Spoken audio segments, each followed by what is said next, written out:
tofauti, na kama nilivyokueleza ni kwamba watakuwa wanatueleza watazamaji kutoka nyanja tofauti ama sehemu tofauti hapa eneo la Magharibi kuhusiana na uongozi wa eneo la Magharibi.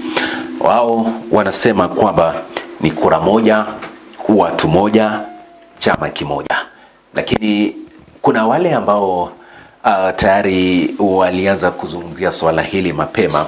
Wanasema kwamba kura moja, chama kimoja, watu moja. Je, ni njia sahihi? Ni ukabila? Ni demokrasia? Ama ni njia moja tu ya kupata, ama njia moja ya kupata ama kuingia madarakani? Karibu sana katika studio zetu za West TV, Daktari Seth Wetoi. Nafikiri mara yake ya kwanza daktari, sivyo? Mara yangu ya kwanza kuja hapa. Karibu sana mhandisi Mhonge, sio mara ya kwanza ndugu yangu. Sio mara ya kwanza. Wewe ni mwenyeji kabisa. Karibu. Nataka tuingie moja kwa moja kwenye mazungumzo yetu. Nitaanza na wewe daktari kwa sababu ni mara ya kwanza na mmekuwa katika mstari wa mbele mkizungumza kuhusiana na umoja wa jamii ya wale ambao wanakaa katika ama wakazi wa eneo la Magharibi. Umenieleza kwamba nisitumia maneno mengine. Mnasema kwamba ni kura moja, watu moja, chama kimoja. Gentlemen, tell me the clarion call of one vote, one people, one political party. What exactly do you want to achieve? Yeah, I mean, yeah,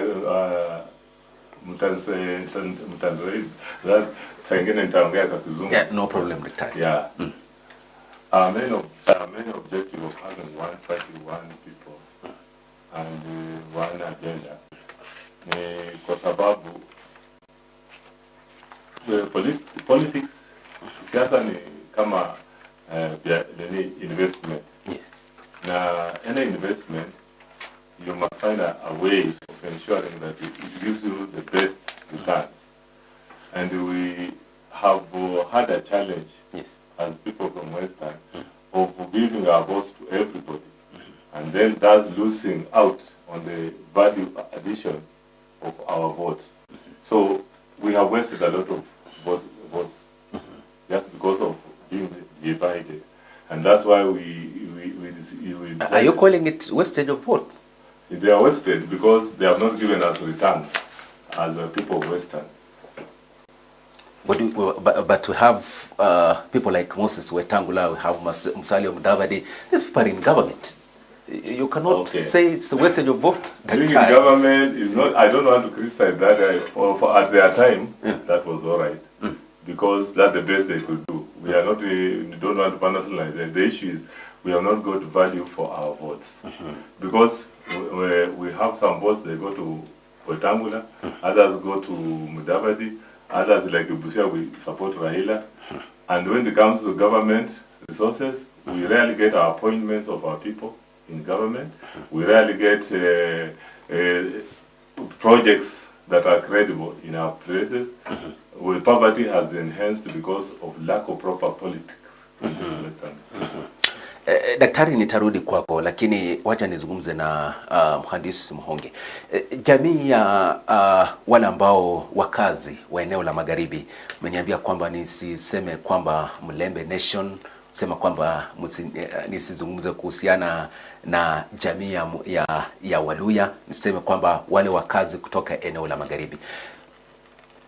Unahisi pengine imetumika visivyo na wanasiasa, kwamba mwanasiasa yeyote yule ambaye pengine anataka kuwania kiti cha urais, jamii kutoka eneo la Magharibi ama wakazi wa eneo la Magharibi wamekuwa ni kama mtu yeyote yule ambaye anataka kuwania kiti cha urais anaweza kuja na zungumze nao. Do you feel that the Mlembe community has been exploited by politicians during elections? Yeah, hiyo swali nzuri. I also want to, before I answer your question, yes, I want to a bit add some some flesh to what my chairman have just said. You know, the wasted fort, he used the word wasted forts. Sisi tuko hapa, I'm our clarion call of one fort, one people, one political party. It is it's a clarion call that calls for world questions within the socio-political capital of our people. Yaani kura zetu kutoka eneo hili siwe sinaweza kuleta mali kwa watu wetu. Hatutaki kura zenye sinapotea kwa sababu siko katika vipande mingi.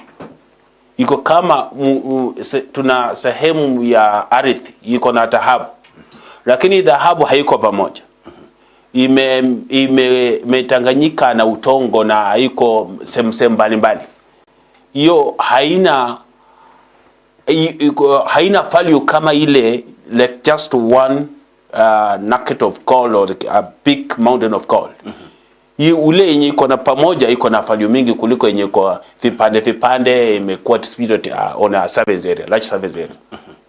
So sisi tunataka vipaji vyetu hivi vya kupika kura tupee mtu mmoja katika chama moja, au analinda hizi kura atulete as convert into wealth, into barabara nzuri, into maji kwa nyumba zetu, into stima kwa nyumba zetu, into kwa elimu watoto wetu wasipate elimu nzuri, ili tupate matibabu mazuri katika afya miili zetu, na tupate pia tuchukue nafasi yetu katika mambo ya public service employment.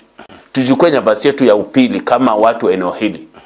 Tupate pia nafasi katika recruitment ya defense force, ya watu wa army jeshi ya Kenya, katika police force, na hata national appointment. That is what my chairman talked. Now let him come to your question.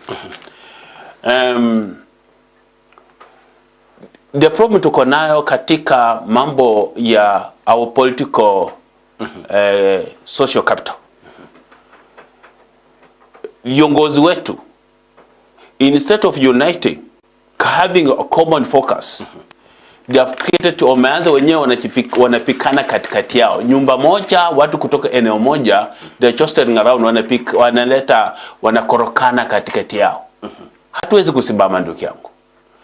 Kama sisi wote tunatoka eneo moja, na sisi sote tunatafuta tunda moja, tunataka kulichuna hilo tunda la rais wa taifa la Kenya. Na mimi pia nataka, fulani nataka. We cannot build a pyramid so that it can reach with the epic kuchukua matunda. A society, there's no society or no organ in life. All organization that must form a pyramid. We have the top and the base. Kama hatuwezi kuwa na that formation ya pyramid, hatuwezi kufika eneo lote. That's why I've been urging viongozi kina Musalia, kina Wetangula, kina Eugene, kina Wajakoyo, kina Marala, kina Natembea, kina Sifuna and the rest. Let them have a consensus. Wasahau mambo kutembea kule nje. But you know, politics is about interest. Engineer, it's about interest. But an interest that is organized. We cannot be interested with the mind, and mind yenye is not organized. Unajua sisi kama sisi zote ndugu yangu tuko hapa na tunaenda kuwinda. And we are not organized because of interest. Mimi interest yangu anataka giraffe, kukula giraffe. Wewe interest yako unataka kukula nini, kutafuta labda nini ndovu. Mwingine interest yake anataka kutafuta tiki. My brother, we cannot even hand. Hakuna mwenye atawin. Lazima tukue na unity na tuchore vile tutawin moja, ili at least hii nyama ikuja kwa meza tukawane. That's the problem we are having as a community. We shall come back to that. Daktari, when I vote for someone else, and then you also happen to vote for someone else, and then engineer also votes for someone else, do you call that scattering of votes of democracy? Yeah, and sometimes you can do that voting, but it's not going to give you any value. You know, everything you do must have you must have a reason for doing it. Success is a programmed accuracy. You don't succeed by doing wrong things and then hope to succeed. You must be accurate.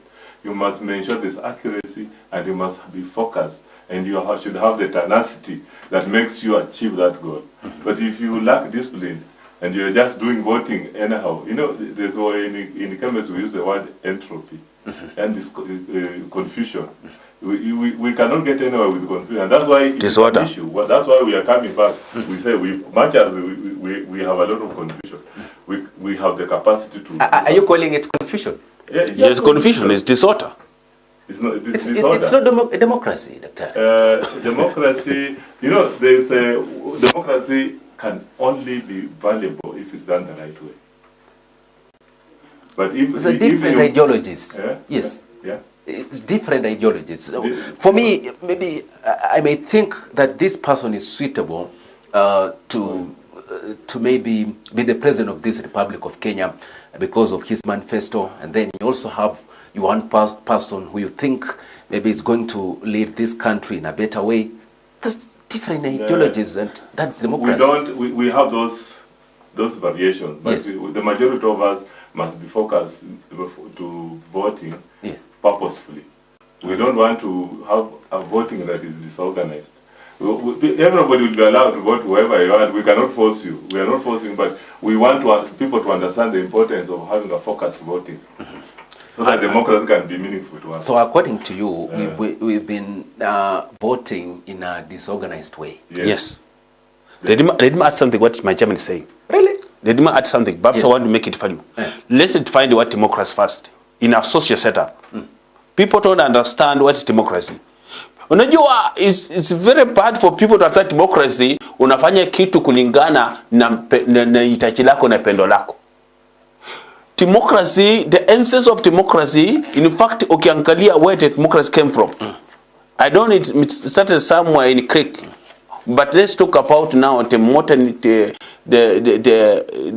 real democracy, where they are being progress. The people are setting the pace for democracy at the modern society now. The American. Unajua the symbol of Democratic Party ni nini? Ni tongi, punda, in America.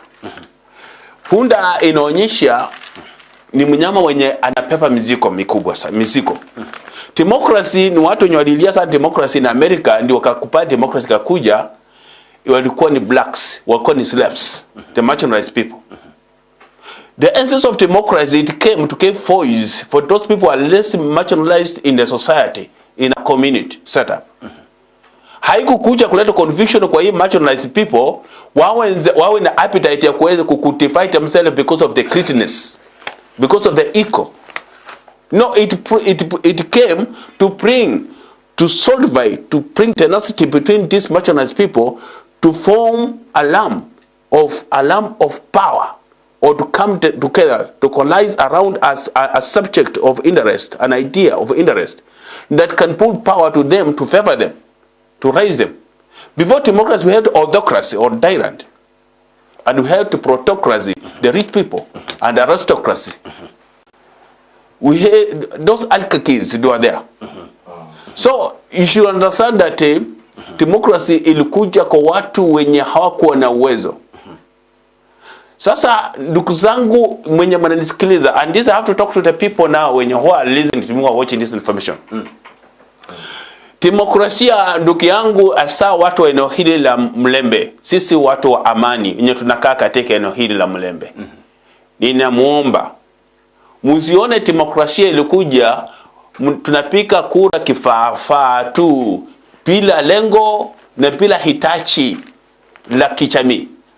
Lazima tupike kura kulingana na hitachi fulani na lengo fulani lenye tunataka hii miaka 5 itutimize. Hii mambo kurusha kura kwa sababu mtu amekununulia sukari, kwa sababu mtu labda amekupea hela, hakuna mahali tunaenda. Tuna mahitaji makubwa katika maisha yetu kama watu eneo hili, yenye lazima tupige kura tuone hitaji limefanyika. Kama mahitaji ya watoto wetu wapate kazi katika Public Service Commission, hitaji kubwa sana. Kwa sababu kama kila jamii katika jamii zetu, kila nyumba tukikuwa na mtoto mmoja, amepata kazi labda akuwe polisi, ama akuwe mtu wa range kuangalia wanyama msituni, ama kuangalia misitu, kuchunga misitu za taifa letu la Kenya, ama kuwe mtu wa army, ama apate kazi kwa one of the parastatal bodies, ama akuwe mwalimu, itakuwa leta faida, kwa sababu mtoto wake akipata kazi anaweza kusaidia watoto wengine nyakunyuma. Mahitaji wakubasi nyamaza boss. Wacha niongee na watu. Utamaliza, nitakupa nafasi. Tunaanza. Nataka yes, daktari. Yeah, we have had cases where people are complaining, having voted for Raila. Yes. That Raila only takes goodies in Nyanza. And they voted for him. But you know, here is a case where the gentleman lost the election.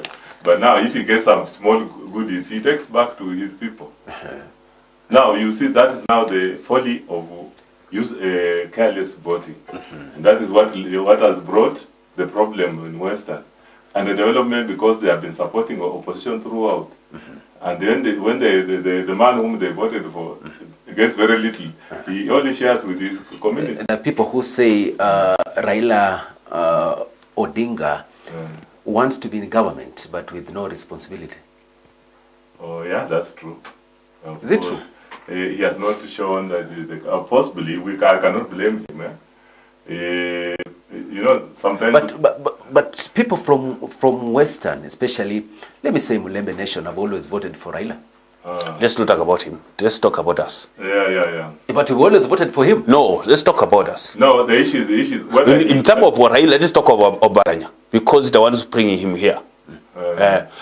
My brother, let me tell you something. Which is in the Mulembe engineer? Which is the dominant party in Mulembe? Let me give you the. It's ODM, right? Let me give you the profile so of Western. So we cannot ignore that. No. Let him stage the argument. Would you allow? Let us also talk about ODM. It's part of our. Yes. Yeah. Yes. I agree. Yes. ODM is dominant. Why has it been dominant? Yes. Because of lack of focus of the leaders that we have. Yes. They have not been very keen on a Mulembe agenda. And also, Luyas have one problem. They like voting for people who look tough. You know, people who are heroes. You know, once you start hero worship, you lose out on the really idea that can make you vote for somebody. We are voting for people not because they are heroes, but they can. We have people like Oparanya. They are not heroes, but what they have done in Kakamega, everybody can attest that he is a hero. Unsung heroes. I used to hear some people talk of unsung heroes. But in politics, you also need that charisma. You may not have charisma, but you give that. Like Kibaki never had charisma, but you see what he did to this nation. Yeah. Engineer, leaders from Western Kenya, how can you put them on? Let us weigh them. Are they political followers? You know, let me do some bit of cross section, and I come to your question. In the Western Province, we have 5 counties. We have that 8 constituency. We have 190 wards. Our message is to this: we want all these people to wear one uniform, and may God hear my prayer. We want our watu wote wawe katika jama moja. Ndio tupee huyu kiongozi wetu nguvu katika mambo ya kisiasa. Kiongozi nani huyu? It's a proposed question to our people. Hii tunaambia watu wetu. Na tunaambia viongozi. Unajua hii mambo mchakato ya kuweza kuleta umma wetu kurasa yetu sadishe mali ili eneo letu lipate kuwa na utachiri. Ni mambo tumeanza 2018. Nimekuja hapa kwa studio mara mingi sana nikiongea mambo. Nimeongea uchumbe mingi, nimepeleka uchumbe kwa Musalia, kwa Wetangula. Lakini it looks as if my message have just been being brushed off kama uchafu tu. The only thing that I like is that we persuaded these guys, Musalia and Wetangula, they came together. I remember wakati tulienda Mumias, wakati Atuola alikuwa ameita Buhungu tu, aka-invite Raila. Sisi tukaenda Mumias. I don't want to go to history because we are here to pass the message of one vote, one people, one political party. Hii ni chombo chenye kinaweza kuleta mali katika eneo letu. But you know, it's not be an easy task. Yeah. Not an easy task. Tujue hivyo bwana Kubasa. Some of these leaders have been swimming in this river for so long, and they know where hard and soft rocks are. Are you going to convince them? Let me tell you. Yes. And they have to tell them. Now I have a trace with them. I know some of the people are watching, or even themselves may be watching. Nisikilize ndugu yangu. Katika maisha haya tunaishi, sisi zote ni wanadamu. Na nyinyi mlipewa nafasi hii katika wakati huu na Mwenyezi Mungu kutukua viongozi wetu katika mambo ya kisiasa. Na sio vyema katika hali ya utu nyinyi kutumia sisi, kusabaratisha sisi katika vipande. Kwa sababu wewe unataka itachi lako kidogo lenye linakufaiti wewe na marafiki zako na labda na nyumba yako na watoto wako. Hiyo sio vyema mbele ya Mwenyezi Mungu aliyeumba wewe na mimi. Tunataka nyinyi viongozi, ewe ndugu yangu Musalia, ewe ndugu yangu Wetangula, ewe ndugu yangu Eugene, ewe ndugu yangu Obaranya, ewe ndugu yangu Wachakoyo, ewe ndugu yangu Natembea, ewe ndugu yangu Sifuna, ewe ndugu yangu Malala na viongozi wengine kina Jirongo, mkaba moja muongee, muondoe hali ya kuleta mtanganyiko katika watu wetu. Sisi tunataka chama, muuze chama moja, muuze neno moja lenye taweza kuweka sisi watu pamoja kama watu eneo moja, like a community. Kusambaratisha katika vikundi vya Vihiga, vya Busia, vya Bungoma, vya Trans Nzoia, vya Kakamega hatutaki. Tunataka tuwe watu wa moja. Okay. Nini nafasi Mungu alimupea? Na mimi asante. Okay. Daktari, Yeah. how are we going to, or are you guys, gentlemen, going to achieve this? Because Yeah. it's a very difficult task. You know, Yes. things are never easy. They have to be difficult. And you must be equal to the calling. Now, we want, first of all, to establish the stakeholders forum. And that stakeholder forum will be balanced. It will have all players of the community. And once we have all the players, we will now sit down and agree on the roadmap on how to make sure that we get this aspiration fulfilled. Now, after that, we will also come up with activities that unite us. As we continue putting the stakeholders forum together, we want to preach the unity of purpose to the communities. Anywhere we have a ceremony, our presence will be felt. Anywhere we have a function, we also go there and make sure we articulate our interest in Western. And as I said, there has never been easy success. A success, you must pursue it with the vigor and the passion. You remember when God was talking to Joshua, he said, be very courageous. Being courageous, you know, it's not easy to handle, to succeed when you are very light. You must be very courageous. The very courageous is standing firm with what you know is right, even if everybody is not for it. And that is what makes you a leader. We know there are many people who have come to politics. The interest in Ajaoni, Biashara, to earn livelihood. You have even MPs who are not delivering, but they want to buy their way to remain in power because of the gain. But that's not helping us. What we want, and you see, apart from that, they have what is called psychopaths. People who believe in them, even if they are right or wrong. They must be, and that has made us actually get very low quality leaders. Because every leader, you must do what you call performance evaluation. And results should be able to send that, to make that leader be re-electable. But now, we don't want to be attached to people. There are so many people, if you start getting attached to people, we'll get confused. Let us be attached to issue-based ideas. And before I come to you, Engineer, Daktari, the current crop of leaders that we have, can we call them political followers? That they lack ambition, they only follow someone. Yeah. Now, sometimes they may have had ideas. You have looked at the cases of activists during Moi time. You remember? Like Namata Karua, Orengo, and so on. And these activists, when you bring them in the government, they never deliver. I'm very skeptic when people are shined. Because we were not evaluating them.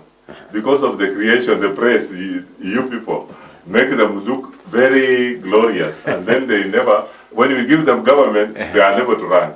We want the background. Before you give somebody power, he's strong, you look at what is his background? We look at is he just a politician, or he has the background of management, he has the capacity of even his own life. Some of them are not able to develop themselves. When they come to government, now is when they start developing themselves, and then in the process, we lose out as a community. Because Engineer, kile ambacho mnajaribu kukifanya, mnajua kwamba sio nyinyi wa kwanza na pengine mtakuwa wa mwisho. Na ni jambo ambalo kuna wengi pia wamejaribu. Nini ambacho mnahisi pengine mtakifanya tofauti ama mmeanza kufanya tofauti kuleta hao viongozi pamoja? Tuna kitu majamna amezungumza, perhaps he never opened it up well. This is an institution. We are trying to build an institution.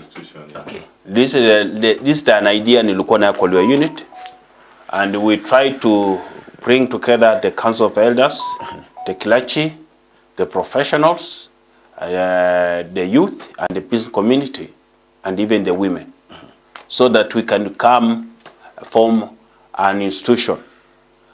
You know, an institution, it has what you call, it can perpetuate. You have what called perpetuation. It's something that it can be there years to come.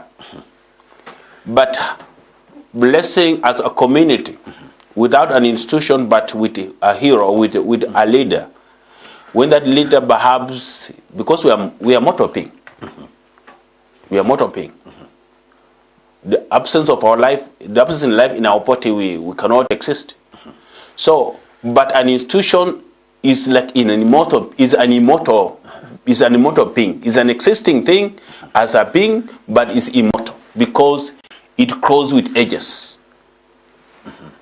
I'm coming to you. Yes. I only want to add on that value, and you say, you ask another question that are these people followers or leaders? Yes. I want to answer it with firmness. The only leaders we had in this, in our land, Mlembe nation, this is what were Amani. I can name them. And we had a leader known as Masinde Mulilo. We had a leader known as Mutamba Mudavadi. We had a leader known as Wamala Kichana. And partly, we saw the leadership in Shikogo. Those are the people that I can say leader. There are many people, if they are not followers, they are opportunistic. They are opportunistic, they are brokers. Because I'm using that term family. Because as a leader, you cultivate the ground you are owning. We need to cultivate this curtain of ours. The only curtain we have, or the paradise that God gave to you and me, is where we are born, our Crandall land. And this Crandall land is here, the western part of Kenya. This is our Crandall land. This is the curtain that was mentioned in the holy books. So this Eden of ours need to be cultivated to attract the expertise in human social capital to build cities, to build a hub, economic hub from here. to build an economic, socio-moral, or a hub of moral culture or cultural morals here. That's why we're here. We're not here, perhaps, to show ourselves before the audience, or perhaps kupaka mafuta watu.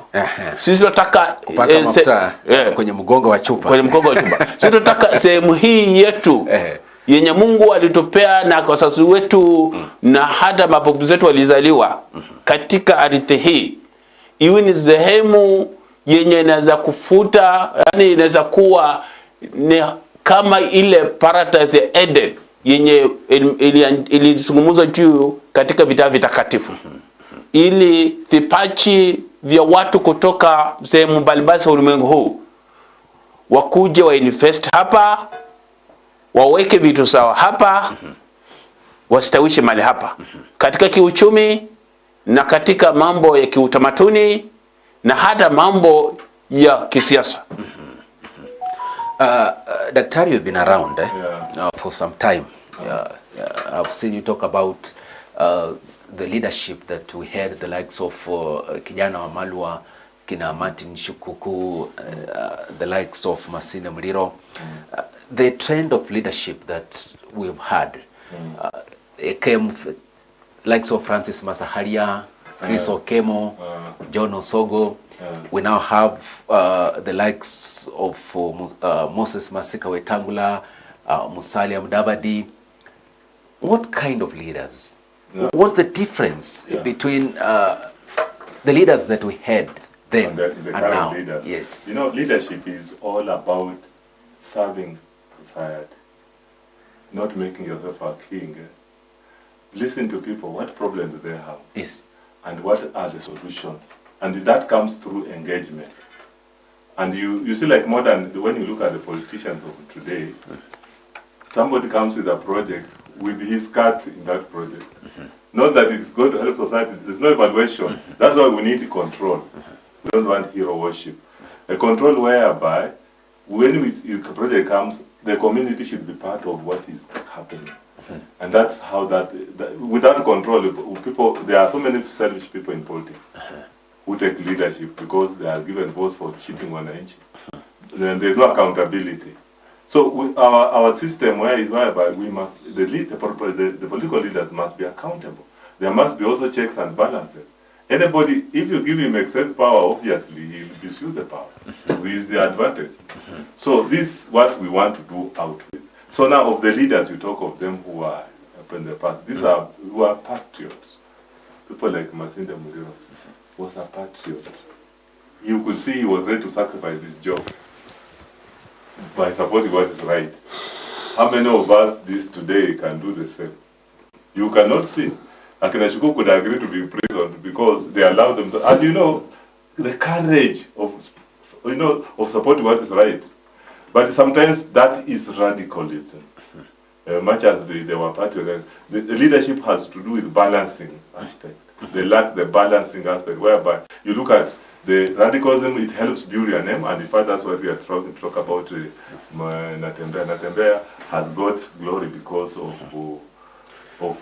attacking the wrong things that are there. Now we should now start what we call bridge initiative, building bridges initiative, whereby we now want to balance. We want people to talk as leaders and say, okay, this has happened. People failed us, but what else can we do in order to make sure that we work as a team? Because if we start isolating each other, we are not getting anywhere. And if you choose to isolate yourself, we should have a capacity to make sure you make you irrelevant. Yeah. So, we've seen people cry from Western Kenya. Say that the current leadership that we have is not working for us, but who has put them there? No, but you know, we don't want to blame them. What is there is poverty. And the poverty, people with the money come and buy the community, they vote for them. It's us who has put them there. And then they choose, they put them there, but they realize after voting that this is not helpful. Also, the demands are high because we lack resources. You see, like in West Central, people are able to manage because they have Nairobi, the market. I've gone around, you look around Bungoma here, you will see everybody is a trader. You cannot have a community where everybody is a trader because farming is very expensive. To be a producer is very expensive and you don't have the resources. So you specialize in small resources in order for you to survive. So when you get somebody who can give you even 1,000 for a day, you will obviously vote for him because you feel that he has a kuinua. Yeah. Engineer, there's a direct question for you. There's one person who asked this question a few moments ago. Mudavadi and Wetangula have been on the scene since 90s. In fact, Mudavadi joined cabinet in 1989, if I'm not wrong. What do you make of their leadership? Let me just, these people, I normally talk to them. I'm so close to them with their friends who are close to them. Yes.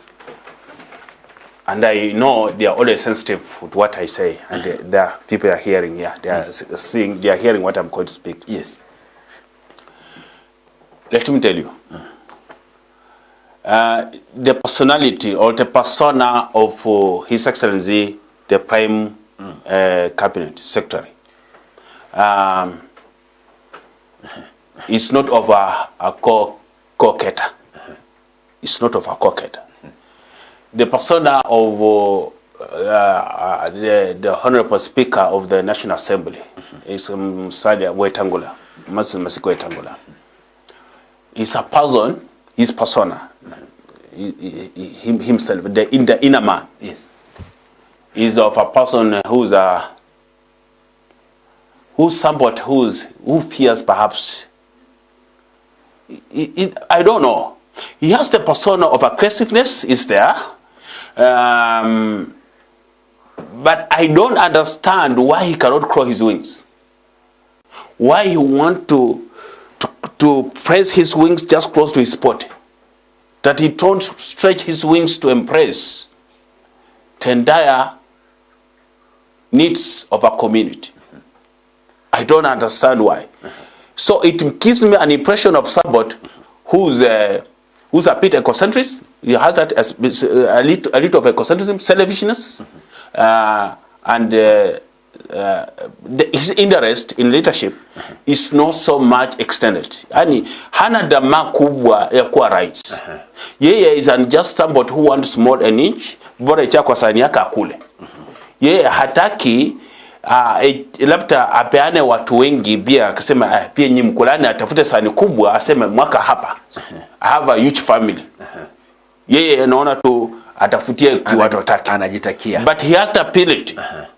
He has the ability to galvanize the entire masses of our community. I'm coming to you, Daktari, but there's a question for Engineer. This is Eric Wambasi all the way from Kakuma, Turkana. He's saying, Engineer is taking us back. There's nothing we can refer to Musalia Mudavadi or Wetangula who have decided to support Ruto in 2027. We are chanting our cause with young leaders. What he's saying is true. But my brother, Anese Wambasi. Yes. My brother Wambasi, please listen to me. What I'm trying to do is that,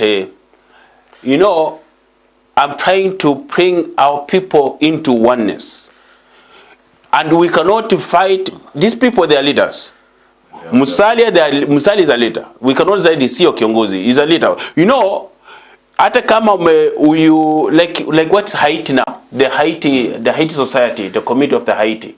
This nation that you call part of America. Yes. I don't know but I don't know is called what? Call it Haiti. The Haiti nation of Haiti. Yes. We have it's divided into community groupings. Those are leaders in their community. So Musalia is a leader with a small fraction of our community members. And those people that are with Musalia, they are very valuable. Their votes or their political social capital, we need it in a common basket. This small group of people that Mheshimiwa, the Honorable Speaker Wetangula has, they are very valuable.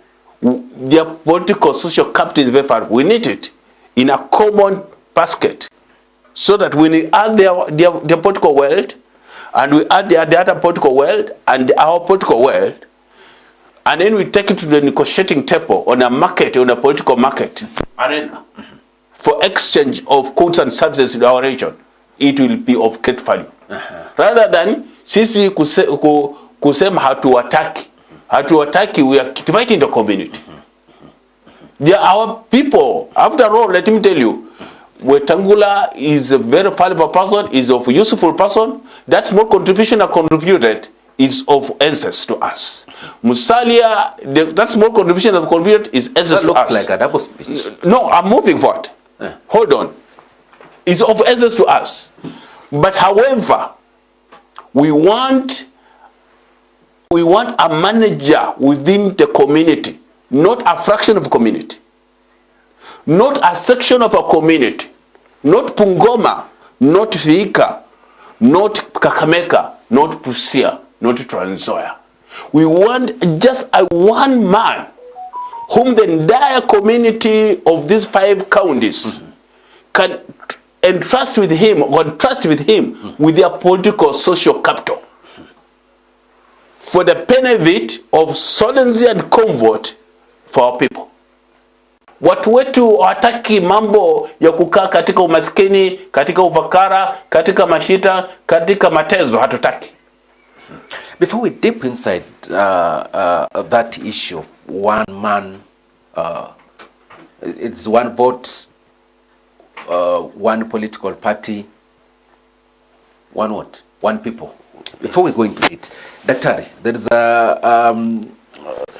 the people who here, in fact, there's one person here who wants your comment on this, and this is what he has written. Mudavadi and Wetangula are timing in ethnic rhetoric, unable even to undertake elementary things like uniting the parties, despite their long history in leadership. They have not delivered anything substantial to benefit the Luhya masses. They keep treating Luhyas to myopic politics, but deliver zero. Both are multi-billionaires, but their billions benefit them and their families alone. Yeah. What do you make of this statement? The truth is that leadership is a calling. And the moment you choose to make it an enterprise, you see these people have even parties, eh? Yes. And those parties, they have been using them to negotiate for Luhya, each one individually. And you know, the political class have been accommodating them. You remember even in the last time when Raila contested, Yes. Mudavadi went there, we had even Wetangula also there. Now, it's all about relevant. We are talking about them because they are gatekeepers. They also have the following. We cannot afford also to lose their following because we are so. But the truth is that they are a liability to their community. You know, we meant by a liability. They have not lived the they have been there for long, and there's no value for their community about it. When they have become rich, that's their business. But that's their enterprise. So now we want them to be. We can't force them to be valuable, but we want, when we make a choice to support a team, we want somebody whom we know has been shown delivered. We have now Netembe. Apart from being active and vocal, he has delivered. Are you trying to tell me that you're on this course of uniting the Mlembe nation without these leaders? Is that what you're trying to tell me? No, no, we can also not force them to come on board. Eh? It's just their decision. They have a following. They have a following. We want to find a way of negotiating. You know, I can't commit myself that this is what we will do. We'll sit down and analyze what we do. We will get a solution somehow. We can assure about the followers and so on. If they are not able to cooperate, they also have the resources. They have the political power. Yes. Yeah. But now what we are saying is that with their performance, we have to be honest with them and tell them we are not. And they have been told they are a liability. Yes. And now we are looking at the emerging people like Oparanya. they have delivered, but also they have also their constituents. You see that? But you know, these two are shining because they come from large community. The other ones come from Maragoli, large community, and this one comes from Bungoma. But now Bungoma, we are seeing there's a change of heart. We are now concerned about the Maragoli aspect of Mudavadi. But Daktari, I don't think Ford Kenya is going to fold to join your institution. No, we are not talking about anybody folding. We want to have... But that's what you're talking about. This is we are how political parties... about forcing anybody to fold his party, yes. But we want a party that controls the Western. Let me tell you, let me just what my chairman is saying. We are not telling them to fold, but we are telling. We are not instructing them. I'm answering you. Yes. We are telling that we need a united fort in one basket as one people. Hold on. We are telling them to that. We are telling new leaders whom God has given this chance to lead us as our political leaders to think of this. We want one fort in one political party as one people. You think you come with any method you will desire, but as long as you provide that basket that this one fort will be dropped in, and as long as your mantra will bring all this social capital or this political capital into this one fort and into this one basket, we don't know. It can be a coalition of parties from Western region, from the Western community. That's okay. We will work on that. Engineer, I think the only way you are going to achieve that is by having one political party. It is true. Yes. Now, the message I'm telling you, what you are telling them, they have to fold those small things to come with one party. Sorted it out. You have to do that. No, I hear that it's registered another one. No, I'm not sure. Those are rumors. Those are rumors. I don't think a party like DAP Kenya or Ford Kenya, these parties are not going to fold. Let me tell you, my brother. Let me tell you. Join your institution. You're calling it an institution. I don't know if it's a political party or an institution. Maybe if you can come out clearly. Let me try to put it clear. Yes. Once we identify yes. a person who will be the flag bearer of our agenda, and we cannot talk about the party now because it's something now under construction. Yes. We'll find a solution that can make sure that the unity is sustained by what? By force and by fire. By force. Yes. They'll have no option. You know, it's not a question about them. It's a question about our people. And the people demand. They want that unite from. It's the people asking. They want one force. If it is our agenda, it will be a different case. We tried even to have a meeting with Mudavadi. I remember the other time. They could not agree because of divided interest. Remember, we Western professional, something like that. Yeah, they could not agree because now that's why we have to force the unity, so that we don't revolve around a hero. Because when you revolve around a hero, it creates now a problem of lack of accountability. Like Raila, when he used to have a team that could advise him, he never used to go ultra-wire. But now, when the institutions collapsed and he became a hero, there's nothing that can, everybody singing his praise, even if it's wrong. That is not sustainable in the long run. We want something that can be sustained, and it can only be sustained when we have institutions, checks and balances in a system. Yeah. But then the question will be, when do you intend to achieve this? Because the election is around the corner. No, this were... No, it's a long-term thing. You know, it's a process. With us, yes, we are talking about the feeling of the people. We are telling the feeling of the people to leaders whom Mungu amepenya vazi kuongoza. Na hii ni mawazo ya watu, si mawazo yetu. Na hawa pia viongozi wao watu wanakaa na sisi, wanajua. Wanajua uporocho wao yenye wanatumia inasabaratisha na hata inawamaliza nguvu. Hii idea tunaongea, si idea na benefit sisi sote, is symbiotic. Sio kitu na benefit sisi sote, au nawapea nguvu. Yes. Acha nikuze ndugu yangu. But you have the responsibility. Yes, you take over the responsibility of uniting. Hold on, Kwanza. There's something. When do you want to achieve this? No, I will come to that point. Yes. But let me to give you something very important. I have to trust with them. You know, when I'm here, I really want to talk things perhaps are panning my heart. So just allow me. Ndugu yangu, nyinyi ndugu yangu wa siasa yenye Mungu amepenya basi kukua viongozi wetu kisiasa. Faida kani huwa mnapata? Sisi mkutifight, sisi katika vikundi TAP, Fort Kenya, Chikazi nani OTM, unaita UTA.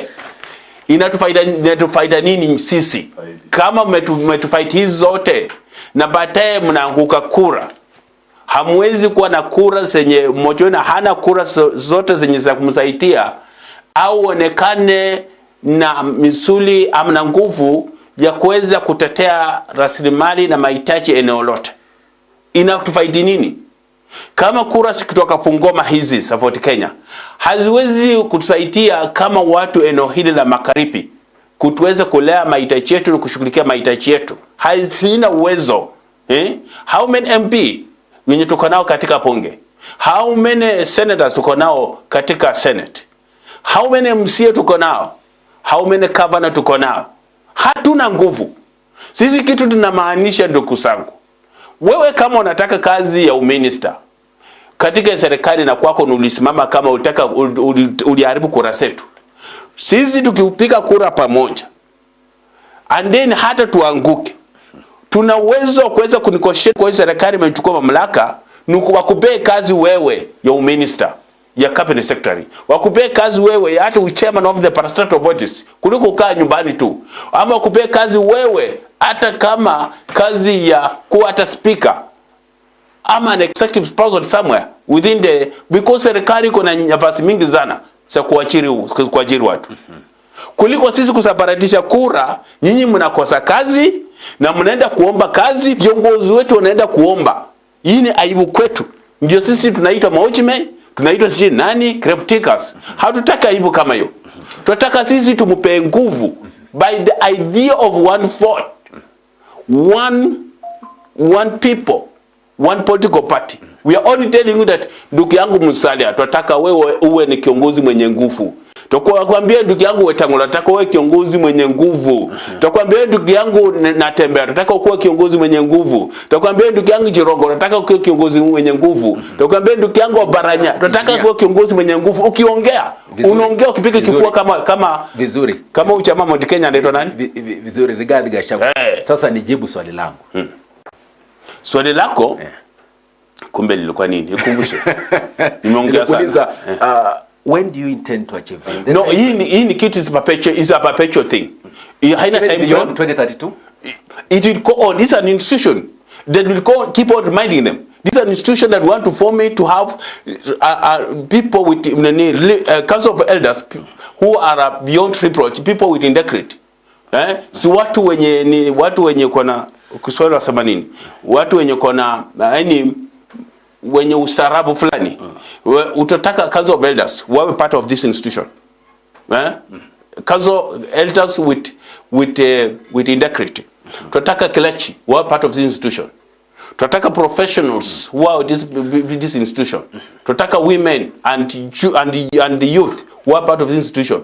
Tutaka hata ndugu yangu nimeongea ndugu yangu Toto shima another shima. So basically this is a long-term project. This is something that and it will go beyond 2027. It's self-sustainable. Ni kitu lazima pake hapa hata mimi kutoka katika maisha haya dunia hii. Inaendelea kukwako. It's an institution. What we are saying is that we are like to have a summit. That summit is the one now that is supposed to constitute well-chosen summit that is going to help come up with something like a manifesto.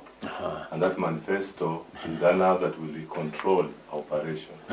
And it is an inclusive summit of all stakeholders in Western Province. Anasema kwamba amesema kwa Kiswahili lakini some of these leaders have lost support.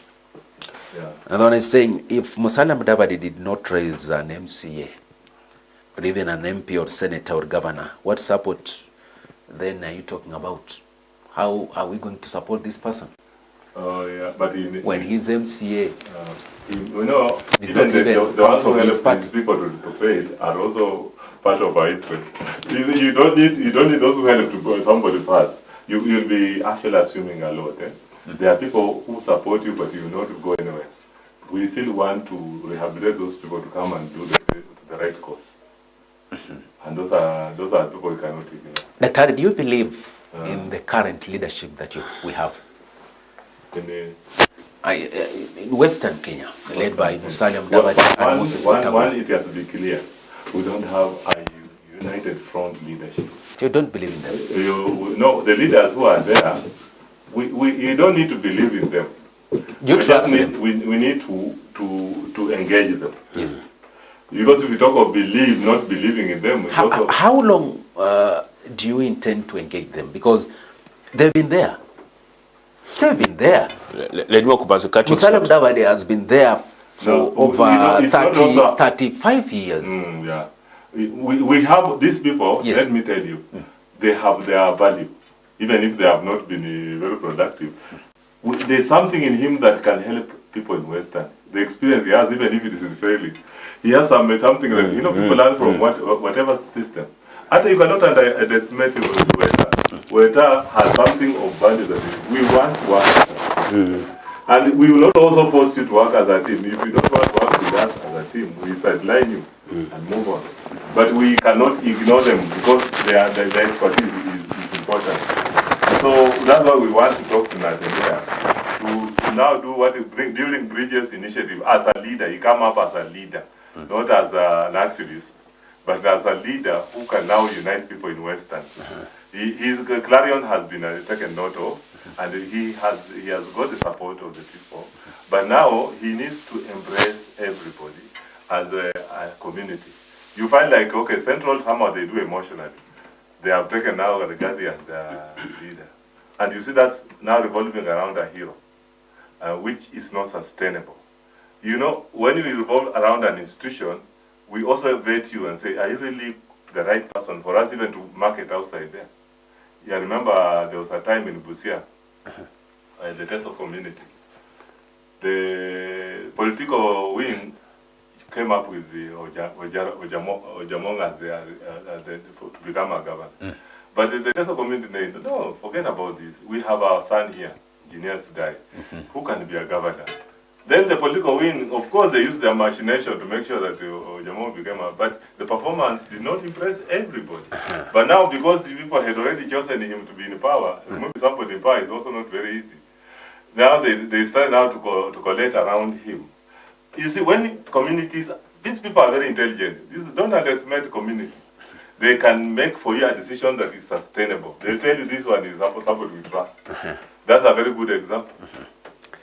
Haya, sawa. Mtazamaji, ni dakika 20 hizo baada ya saa 3 za asubuhi tukiwa hapa kwenye West TV Staftahi. Naomba tuchukue mapumziko mafupi tu, lakini tukirejea tutakuwa tunazungumza kuhusiana na viongozi ambao wanachipuka eneo la Magharibi. Nazungumzia kina George Natembeya, kina Caleb Amisi, hata yule katibu mkuu wa chama cha ODM akiwemo Edwin Sifuna na baadhi ya viongozi tu. Baada ya muda usikuwe mrefu, siende mbali.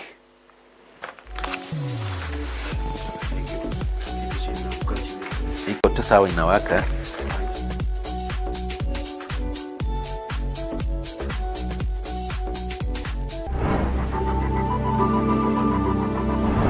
West TV, tazama ilivyo.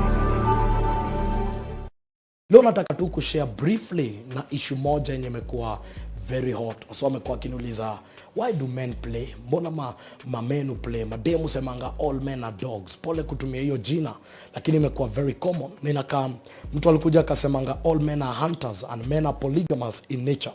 Lakini ni fiti kuelewa a few things. Reason number 1, mbona wanaume play? Ya kwanza is when a man is looking for a perfect woman. The reality, hakuna mtu perfect. Labda kuna qualities fulani unatafutanga kwa dem. Unaweza kuwa unapendanga dem yellow, lakini unapenda dem amenyamaza, ana story mob, alafu unapenda dem labda akona specific physique ama figure fulani. Now unaweza kuta hizi features zote hautapata kwa mtu mmoja. So umeenda umepata dem yellow lakini anapiga story mbaya. Aya, umepata akona ile figure lakini story hapo imekutoa nje. Aya, umepata dem fulani ametulia lakini ni mdark, simu yellow lakini akona features zenye unadai. Alafu umekuta dem wa tatu akona wife tendencies lakini ana ile figure ulikuwa unatafuta. So umekatia dem wa kwanza juu akona rangi ulikuwa unadai. Umekatia dem wa pili juu ametulia vile wewe udai. Na umekatia dem wa tatu juu akona figure yenye wewe udai. So subconsciously ama dem wa tatu wana satisfy need ya ule dem moja wewe utafuta. Na ndo unakutanga kuna time dem mwanaume akuangi willing kuachilia any of this kwa sababu kila dem kuna part ana meet kwa life yake. Huyu ni ile rangi nilikuwa nadai, shape yenye nilikuwa nadai, character yenye nilikuwa nadai. Our 3 ladies wananimekia one perfect lady. Of course ni selfishness. Juu kwa hii world hakuna msem perfect. Hata wewe kama mwanaume uko na weaknesses zako, hauwezi demand perfection na wewe mwenyewe yuko perfect. Number 2 inakuanga ni mambo za cultural background. Umerizio tu kwa culture yenye wase our respect my lady, na inakuanga for them ladies ni kama tool of pleasure. Ma-Greek walikuwa na philosophy, walikuwa nasemanga mistresses are for leisure and pleasure but wives are for children. Ma-Romans walikuwa na philosophy that the more mistresses you have, the more powerful you have. Cultural background inaweza shape perception yako. Kasa hizi tunaangalia tunaona inakanika ukifika 40 years lazima ukuwe na kaklande. Society imedetermine, nimedefine vile iko. So inakanika we si mwanaume, una marry at 30 lakini ukifika 40 unatafuta mpango wa kando and life goes on. Na hizo ni cultural, society, perceptions na issues. Na kwa hii life hauwezi kubali ideologies za society zikwendo zitaframe destiny yako, because destiny is founded on personal values, direction na personal convictions. Hauwezi kuwa a product of the society. Number 3 na iwanga very dominant ni ati ukimeet a wounded man, please kawe ni mlady toka mbio. A wounded man anakuanga so much protective kwa hati yake. Na kitu enye ubreak mwanaume, kwanza kaa dem alitoka na dem kama heartbreak. Kwanza ukiacha mwanaume akiwa amesota, yana kuanga heartbroken mara mbili. Esteem yake huenda chini na anafeel ni kaa value yake iko chini. So ukikuta mwanaume alikuwa heartbroken na dem fulani ameishia, wanasemanga when a man is broken akona different ways of healing. The first way inakuanga anaweza kuwa busy na kuwe swallowed up with his career or academics. The second way of a broken man ni anaweza amua kuingia kwa level ya kuwa player, akatie mademba, there is no affection, anataka mapo. The third way inaweza kuwa lewdness, aingie kwa ulevi na kwetuni kujisahau. The fourth way ya mwanaume kuheal anaweza kuwa motivational speaker, yani tuona kwa mtu wa Mungu na anaanza kutoa mavazi na kuwaombea. All those are ways of healing. But kuna wale wanaume uheal na kuplay. Why? Kwa sababu wakati dem walk out anakuanga amecrash ego yake. And the moment ego iko crushed, hakuna vile anaweza kuwa affectionate. So every time ana date, ha date for love, ana date for ego. Na ndo utakuta at that hour dem kikani kama anaingia box, mwanaume ujiondoa. Kwa nini? Hatafuti affection, anatafuta food ya kufeed ego, afeel bado wako mwanaume. Utakuta kwa hiyo rada anachat mademu wengi, anaflirt na mademu wengi. Deep down he's not looking for love. Deep down ana massage ego na anajaribu kufeed ego, because when the ego is broken, affection is impossible. And when the ego is too massaged, then akwanga ni noma. And finally, the reason why men also plays, inaweza kuwa ni mob, pia inakuanga ni the age factor. Wakati uko 25, your hunting radius is limited. Juu unaweza hunt between 18 possibly to 24. Ukifika 30, hunting radius ina increase, meaning that unaweza date from 29 all the way to 18. Wakati uko 35, the hunting radius ime increase even more. Na hiyo ndo level unaingia confusion. You don't even know what you want, you don't know who you want, and at the end of the day you cannot be with everyone. Kawe ni mzito na unanisikiza, kumbuka tu kitu moja, in every woman there is a wife, but not every wife is your woman. Na a real man ni mwenye anakuanga na ability ya kusettle na one woman na kutreat one woman vile anafaa kuwa treated. It is one man, one woman. I hope hii wisdom itasaidia msee ili uweze kuwa rada. Pastor T Mwangi, na hizi ni wisdom za kukusaidia kwa real life, because hii life ni real, na wasa wako kwa hii dunia pia ni wa real. Where do broken hearts go? Right now, maybe unaingia kwa relationship, ama unaingia kwa heartbreak, ama uko kwa heartbreak, ama umetoka kwa heartbreak. Na heartbreak ni part of life. Tumeangalia kwa news, Swana Chan. West TV, tazama ilivyo.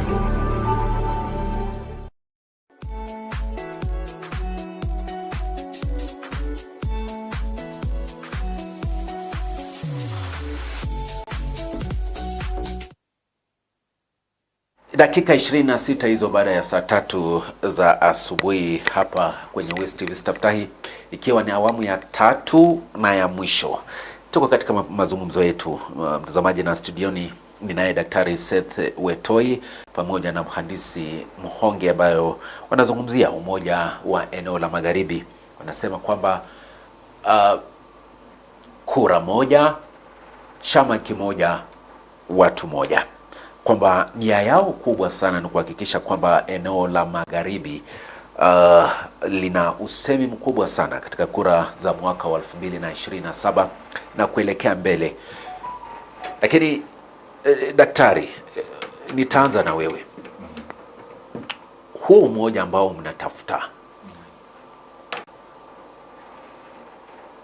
mbona mnataka huu umoja?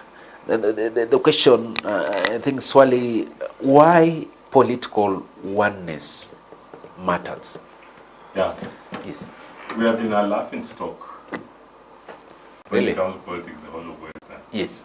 We are a large voting bloc, and it involves even people in Nairobi. But we scatter our votes to various brokers, and we end up doing nothing politically substantive in the Western community. There's a complaint. Yeah, there's a complaint over. You just continue. There's a complaint over the Luhya being divided, and therefore they are being just used to by people to climb up to power. Now, you remember that the Ekmangala used to say, "People are making me angry," which means when you come to power, when you come into power, you're looking at resources, and people all over the world fight over resources. So we need to ensure that we collect our votes into one basket, and ensure that our people get roads, any services that we require, infrastructure. We have also services that come from federal government, which you cannot raise. There are other things we can do for ourselves. We have food, we have everything, and also ensure that even, fortunately, let me tell you, Yes. this devolution has been useful, and Yes. we cannot underestimate the role of women rep. This has helped our community to learn how to organize into they call them CBOs and so on. And these people need just some small support, and then they take off. We already have infrastructure to help people take off, and you cannot do that when you don't have political muscle. And political muscle comes by the volume of your votes, consolidated, not scattered everywhere. That's why we are talking of oneness in a political system, in a political game. Yeah. Engineer, you have something to add? Yes. There's something I want to add to my chairman. Unajua hii eneo letu la Magharibi tumekuwa na matatizo sana kwa sababu ya siasa. Nilikuwa na mzee Philip Masinde na mwenye alikuwa Mahanu, mwenye alikuwa provincial BC.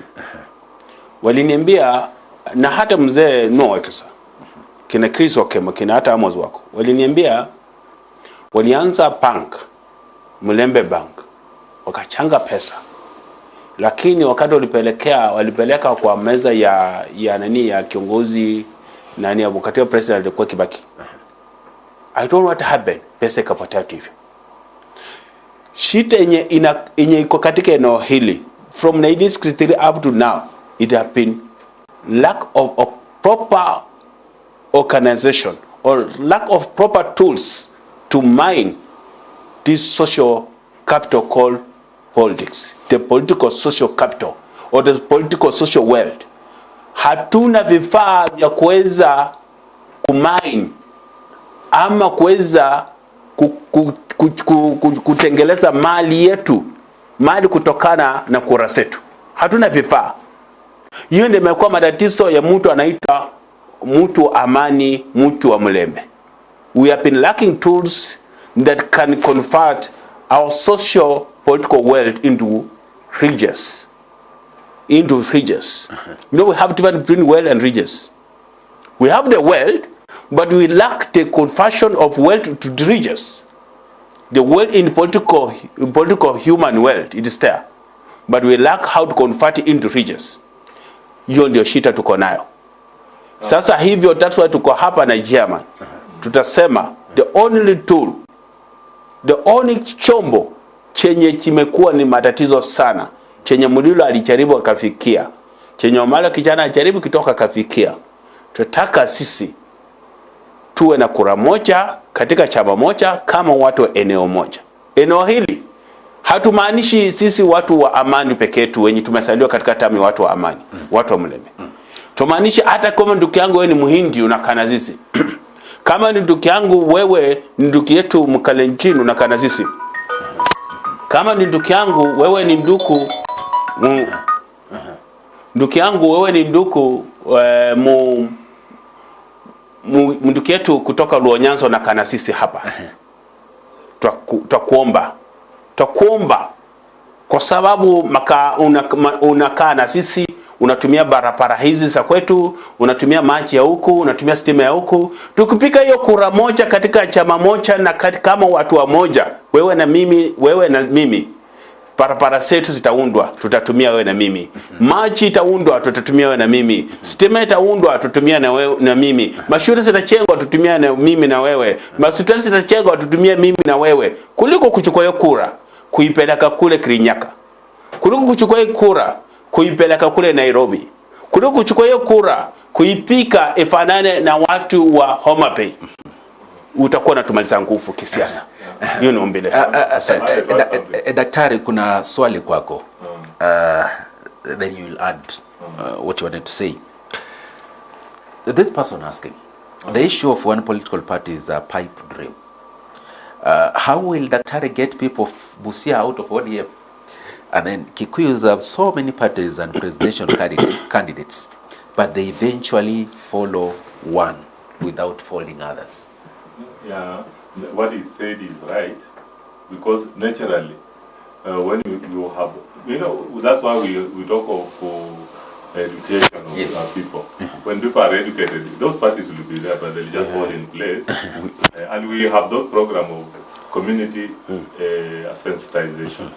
Now, I want to talk about resource mapping. You remember when Uhuru was in power? Yes. The roads in the central were very good, even the dual carriageway in places where when we need a dual carriageway, Yes, for instance, yes. just because of political power. Because this standard gauge railway stopped in Naivasha because we didn't have a political push. Now you will see it's coming because the president comes from this side. You are seeing that. And then Kikuyus and the Kalenjins have empowered. But sometimes when I'm in the international circles, Yes. I can remember when I was in the Qatar, I meet many of them. Why? Because there are opportunities, and these opportunities like come in form of scholarship, Yes. form of what, and if we are at the table, the way when you are at the sharing table, you get your share. So these ones have been utilizing all those resources. They have empowered their people abroad, and now we become their servant because we are not empowered. And so political power is the central nervous system of economic empowerment. So, and our poverty is because of lack of political dimension. We lack the proper orientation politically, and that's why we need to ensure that We work on our people, we train them, we educate them to understand the importance of voting rights. Some people are wondering, you are only talking about these political leaders and those who have been there for so long, but we have the young generation. Yeah, that What are you is planning for them? And that's why we're here. That's why we are here. That's why we are talking about empowerment. Yes. You know, the issue is we will come up with the systems Yes. which will check the potential of somebody. You know, somebody who can have self-drive, somebody who has a good heart, who feels for people. You know, we look at the passion. And you look at somebody, it has nothing to do with age. It's all about the character of a person. You can be old and useless. You can be old and useful.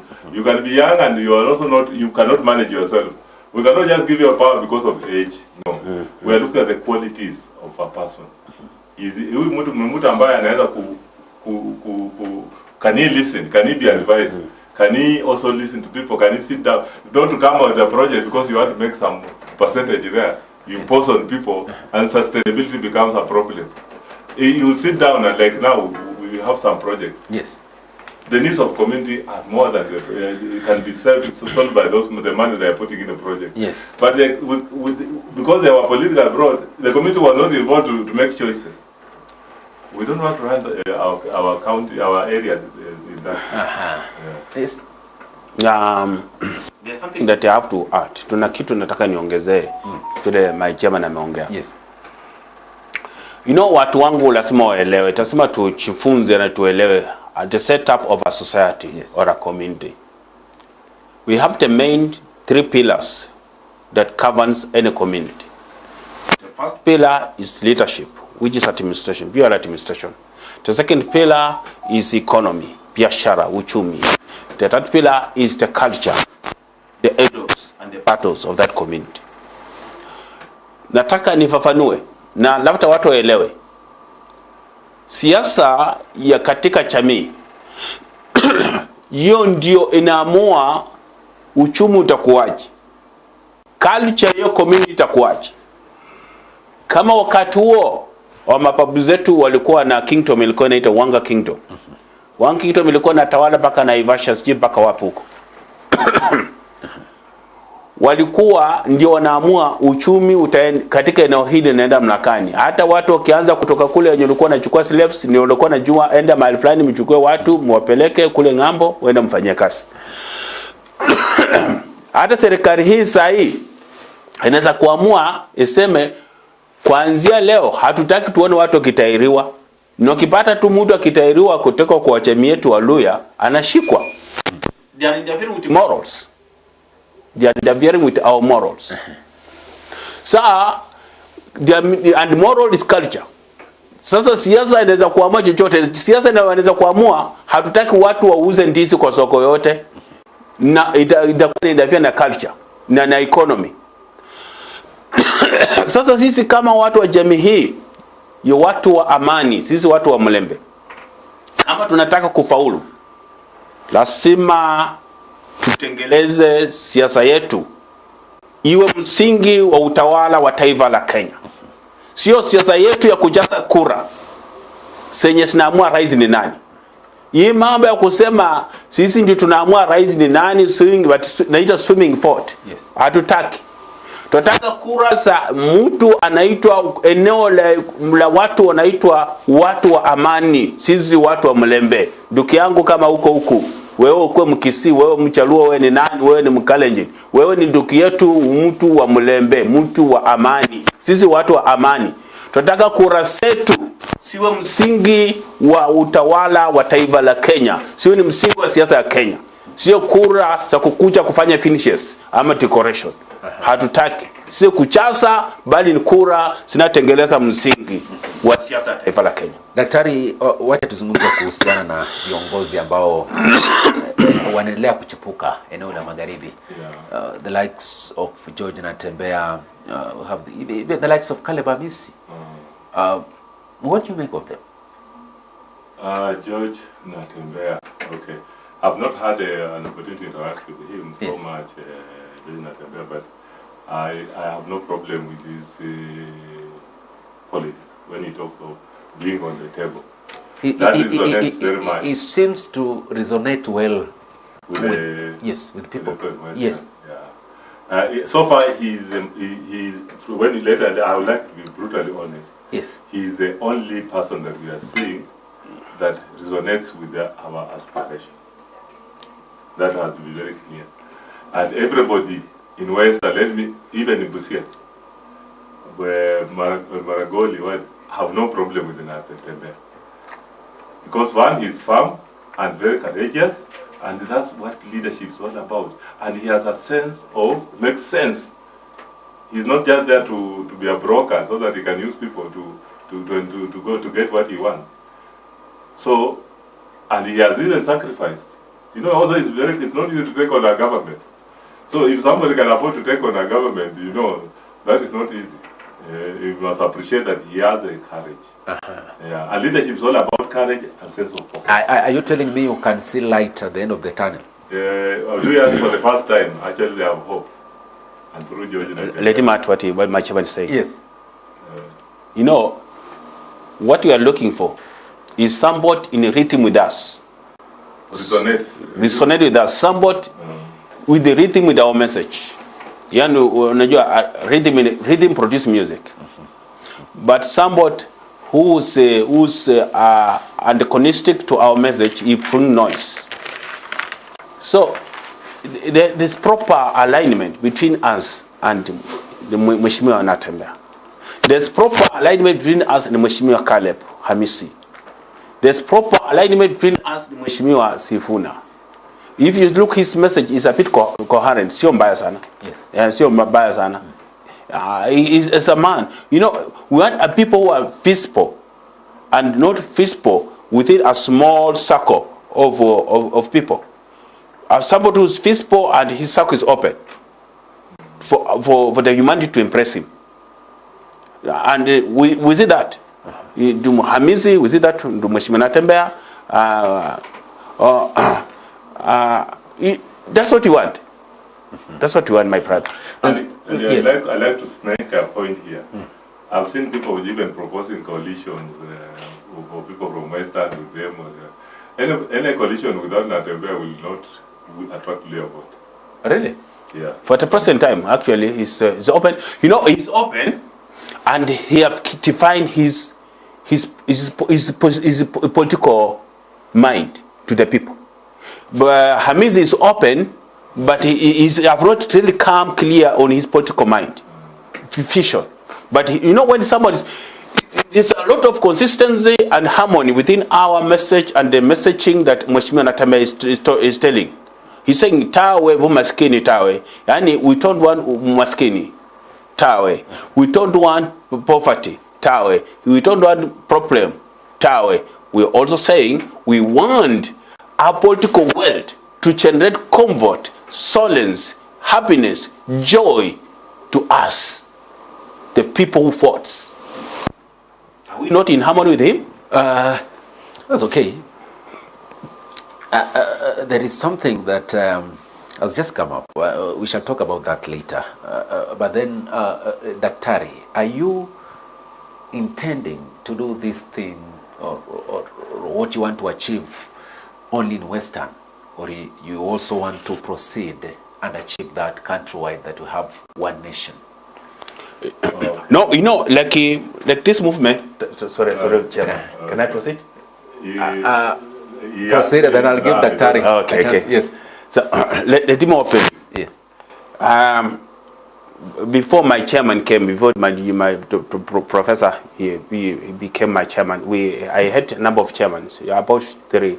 We had Dr. Aswani, and then we had Bishop Olmasai from Rodambi. Aswani was from Butere, and he's coming from Adi Funyula. He's coming from Funyula, Busia. I come from Kimilili, Pungoma. Yes. So, tulitembea tukasunguka the entire country. The way I'm talking about, we have recruited members, the Luya, but at that time we don't get member Luya unit. So we have brothers in Kwale County, in all 47 counties. Tulitembea, we have the roots there. So the message we are talking here is echoing in Narok. The same message is being echoed in, you'll give me the link, Sindio. It will be echoed in Karisa, it will be going to be echoed in Siaya, it's going to be echoed all over in the, all 47 counties where our people who reside in these lands, but they're working there, they will hear the message. Daktari? You asked me a question whether we have a national. Yes. You know, before you talk about going outside your home, you must consolidate your home. Your Charity fast. begins at That's home. the beginning of home. If you have not sorted out your home, Yes. you will not get anywhere because people will not respect you. You start exposing yourself, your division. Even that's why your life should be private, economic, children. You sort out your differences here. And then from there, now we can talk about the nation. But you know, once we automatically get unity, Yes. with the numerical strength we have, we automatically, people will find us a viable partner in politics. Yeah. Someone is asking here, there's a question here for Daktari. How are you going to build a shared identity? Building a shared identity. Yes. You see, it's a process, not an event. It means we have to work. To work, we have to develop something like a summit Yes. of all stakeholders. And then after that, the summit itself will give you a sense of direction. You know, like sometimes you can have an idea. When you go in a meeting, Yes. you realize the meeting you had was not, whatever you had in mind was not workable. But with ideas, where are the ideas, you cannot go wrong. People, a few times we have met, you see how people are very proactive. They give us ideas, go like this, go like this. There are people who have what you call old school thinking. We are not going to go old school. We want people to help us make decisions. We consultative operation. We're not coming with ideas because you are serving as a master somewhere to come and impose to the community. Sustainability becomes a problem. But talking of old school thinking, then it means you have to do away with these leaders who have been there. We are not worried about them, their existence or not. What we want is the idea we have. Is it tenable? Is it acceptable? And once it is, people are happy, it will just move. People will volunteer to even help us make it. Yeah. And then there's something I want to add to the chairman. Yes. You know, we are here to construct. And in construction, every building material, it has its role to play. And it has its position to be blessed. So we cannot reject anything. What we think that's rejected, it go back to be redressed, to accommodate the right shape, to be placed in the right place. Yeah. Are you gentlemen looking for work? Or are you looking for sympathy? Are you looking for money from this political class? I like this question. Let me answer that. I like that Yes. question.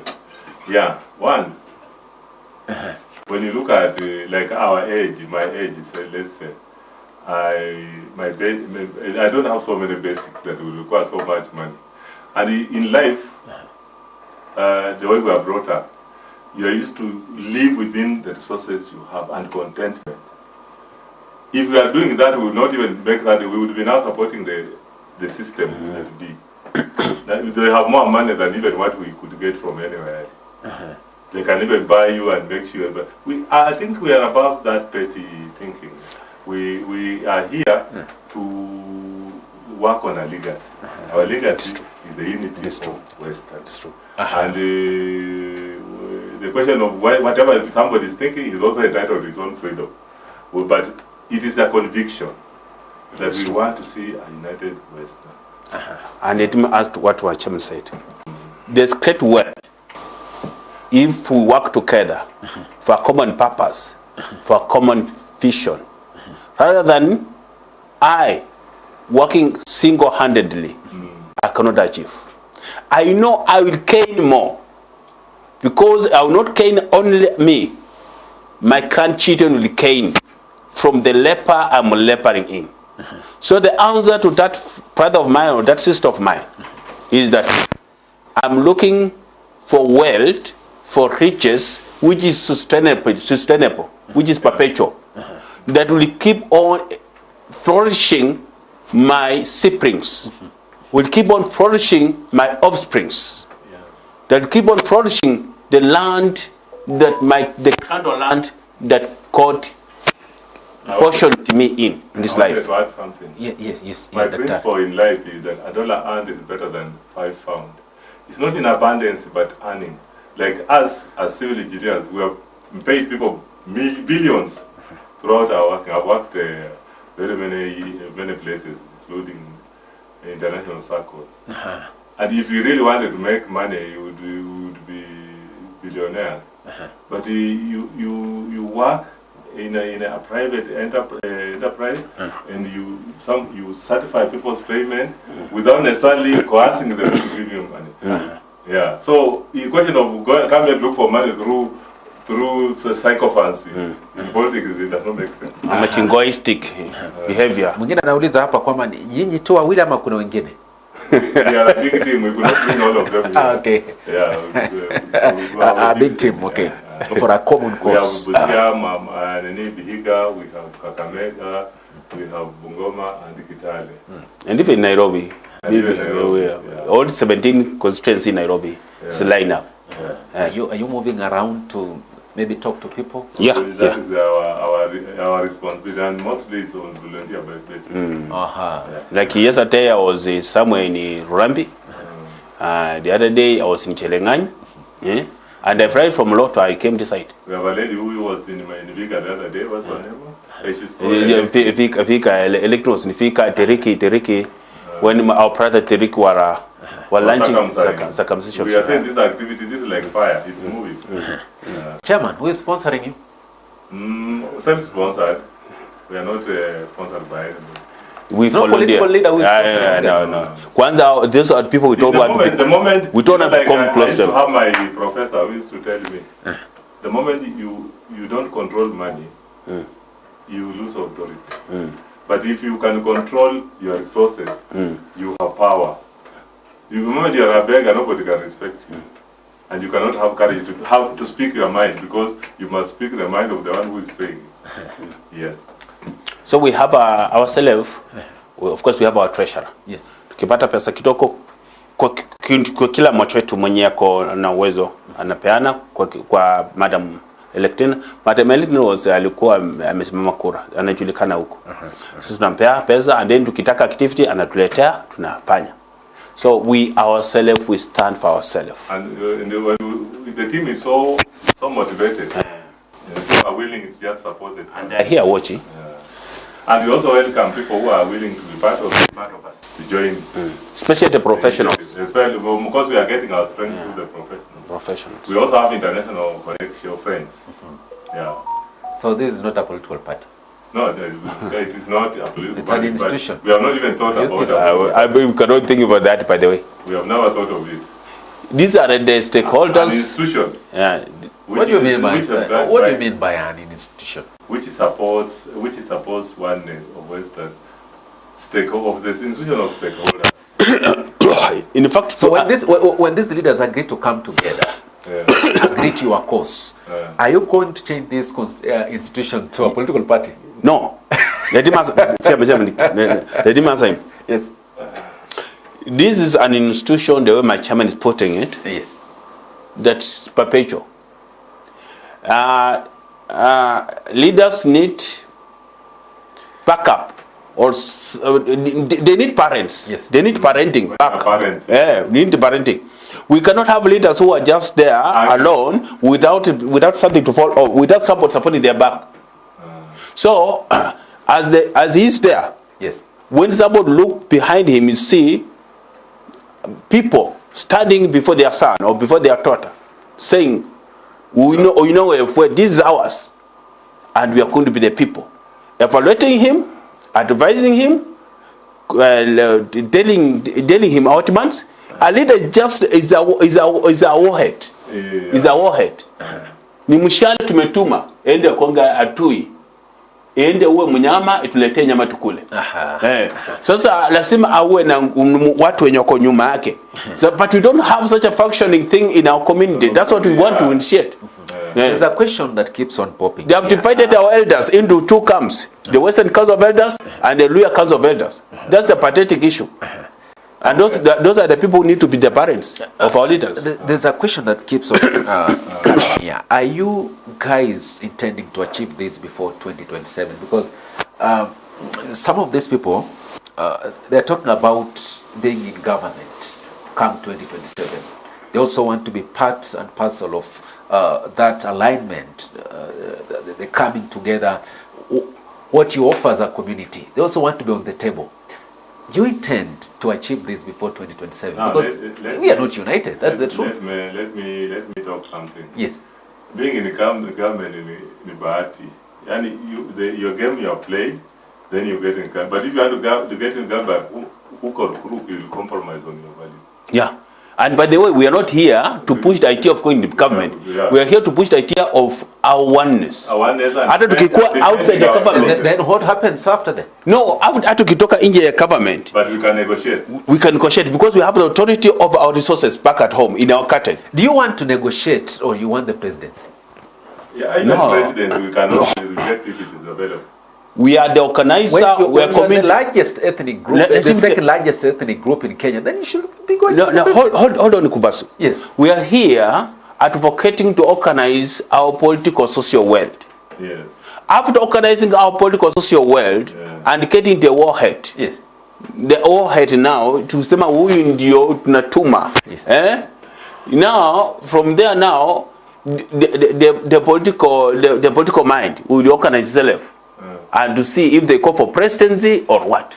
No. But with us at home here, we have to whip our people into collecting this political wealth to be converted into resources. And you look at the people have been very aversive when it comes to Luhyas coming together, because it has been a basket for them to come and take. But we look at the Gema, we look at the Luos, look at the Kalenjin, The Kisii, the Kisii, the Kamba. They are strong because they have the Kambas. They are strong because, but the problem, the weakness with their system is that it revolves around the individual. One an individual, but as we want an institution which can control, can survive beyond an individual. That's what we have. But then there is a fact that shall always remain that some of these we leaders. Look for a kingpin. Kingpin, we will identify a kingpin. That's what you're after. And that kingpin you're talking about is the warhead. Do you think you're going to achieve that? Yeah, we will. A kingpin, you know. We will still, nowadays even making surveys. The truth is you like fighting amongst yourselves. Okubasi. That's the truth. Okubasi, let me answer you. Yes. You know, wewe kama umekuwa mkulima. Yes. Ukianza kulima shamba, unapalilia unakuza mmea moja. Yes. Mmea yenye haitakikani unang'oa, si ndio? Yes. Lakini vile sasa hii mmea itakuwa tuna ile yenyewe tu itajitokeza by natural, by nature. Yenyewe inakuwa ni mmea mwenye matunda mengi. Yes. Sasa hii mmea yenye matunda mengi, sasa huyo utamuona kama ni itakuwa ni fahari yako. Ule mmea mwenye matunda mengi atakuwa ni fahari yako. Utaikuza na utaipenda sana, si ndio? Sasa huyo ndiye atakuwa kiongozi. Huyo ndiye atakuwa warhead. Daktari ulikuwa na jambo. By nature. Yes. Yeah, one thing is that we are not prioritizing any external fight with anybody. Yeah. So people should not look at us with the. I know people will always be apprehensive, but they are allowed. In life, you cannot force people to think the way you think. They have to have their own idea. But it's not going to be an easy journey. It is not an easy journey. Yes. And you know, we assure you, we are equal to the task. And let me tell you. You will see, they will come here and share the story again. With you, Babs. Let him answer you. Let him. Nothing is easy. Nothing that is called. You guys are going to split. No, we can't. I'm telling you, where I've come from personally, the issue of splitting, I don't know. Because You can differ, but remain mature. It's something of conviction for me to be here, to speak about this thing from 2018 up to now. It is something that is of conviction. It's something that is embedded in my DNA. I want to see my people flourishing, because the social capital in our people is so enormous. Even Mheshimiwa Obaranya himself, when he was in planning, he have alluded so many times that we are number 1 in population. He have alluded Mheshimiwa Obaranya when he was planning, Minister of Planning. So many times they have alluded himself, say that sisi katika jamii ya watu wa amani, we are number 1. Then what happens after there? Our socio-political wealth, our social capital is not being cultivated well to be converted into comfort to our people, to comfort this wealth. Our time has run out. Okay. It's 10. Daktari, this is your camera. Kindly, please, just say anything. There? Just say something or anything that maybe you want to share with our viewers. We are, yes. This is the beginning of the initiative. Yani hii ni mwanzo wa huu mkutano na wananchi, na tutaendelea kukutana ili tuhakikishe kwamba tunasaidiana kupata. Kukosana ni kawaida ya maisha, lakini kitu muhimu ni kukaa pamoja na kuhakikisha how can we continue. Even in a house, watu wanakosana, but today not all of them divorce. Divorce is lack of tolerance. But we want to maintain a mature engagement and a future and a hope for the Mulembe nation. And we encourage people who have the similar view, we invite them to be part of our process. Thank you, Daktari. Engineer.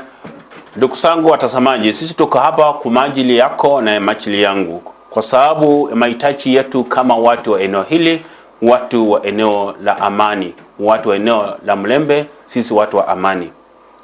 Tuna mahitaji ya kimsingi yenye sisi umma letu kupitia kura zetu sinaweza kutatua mahitaji haya. Mahitaji ya elimu ya watoto wetu, mahitaji ya miundo msingi kama barabara, maji na stima, mahitaji ya afya mili zetu, mahitaji ya uchumi katika eneo lote, mahitaji ya watoto wetu kupata kazi katika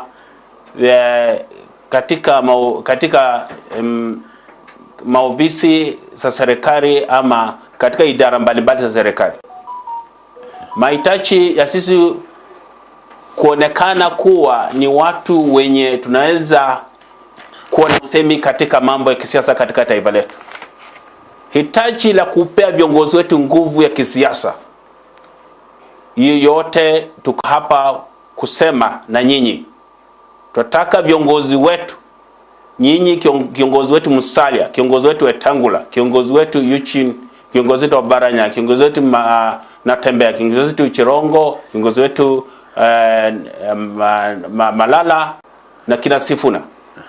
Tunataka tuone nyinyi mkuje pamoja, mtupe mwelekeo katika siasa. Tunataka sisi tupike kura moja, ndio tumupee nguvu katika siasa. Ndio watoto wetu wapate kazi katika idara mbalimbali za serikali. Ndio tupate miundo msingi katika eneo letu. Hii kura moja iwe katika jama moja. Na mtuunganishe kama watu wa eneo moja, watu wa eneo la Mulembe, watu wa amani. Mwaje mambo ya kuweza kutuweka katika vikundi vya Bungoma, vya Vihiga, vya Kakamega, vya Trans Nzoia. Twamuomba ujumbe huu kamfikie vyema na muupokee na moyo wa furaha. Asanteni. Asante. Naam, asante sana mtazamaji. Ni dakika 5 hizo baada ya saa 4 za asubuhi hapa kwenye West Mstaftahi. Kuna mmoja anasema kwamba what support are you talking about engineer, you two will have to step aside. Mtazamaji, hayo ya mtazamaji mmoja anasema asante sana kujiunga nasi hapa kwenye West Mstaftahi. Mtazamaji, nimekuwa naye Daktari Seth Wetoi Adams pamoja na mhandisi Muhonge. Asante sana. Thank you so much gentlemen. Nafikiri wakati mwingine nitawaita tutazungumza zaidi. Leo masaa mawili yamekimbia sana. Asante mtazamaji, tukutane tena kwa awamu ya ikiwa ni saa 7 mchana kwa taarifa za West TV. Asante sana mwelekezo wangu Kelvin Kibet. Mimi nafahamika kama Felix Okubaso. Siku njema. Asante. Sure.